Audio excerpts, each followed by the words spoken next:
भयमुक्त व नशामुक्त सांगली अभियानाची बैठक संपन्न. सांगली जिल्हा प्रतिनिधी मिथुन कांबळे. सांगली जिल्ह्यात वाढत्या गुन्हेगारी, जुगार, गांजा विक्री, ड्रग्स विक्री, स्पा मसाज सेंटरमधील गैरप्रकार तसेच मटका व्यवसायाविरोधात जनजागृती करण्याच्या उद्देशाने भयमुक्त व नशामुक्त सांगली अभियान अंतर्गत महत्त्वपूर्ण बैठकीचे आयोजन करण्यात आले. या बैठकीस सांगली जिल्हाध्यक्ष तानाजीराव सावंत, फायटर यांच्या प्रमुख उपस्थितीत कार्यकर्ते व पदाधिकारी सहभागी झाले. यावेळी शंभूराजे काटकर, कुलदीप देवकुळे, श्रीधर खराडे, कुमार सावंत, रोहित उघडे, सुजित पवार आणि प्रशांत जमगे आदी मान्यवर उपस्थित होते.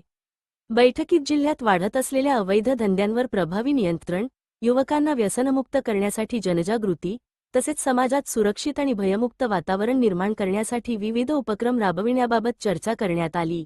नागरिकांनीही या अभियानात सहभागी होऊन प्रशासनाला सहकार्य करावे, असे आवाहन यावेळी करण्यात आले.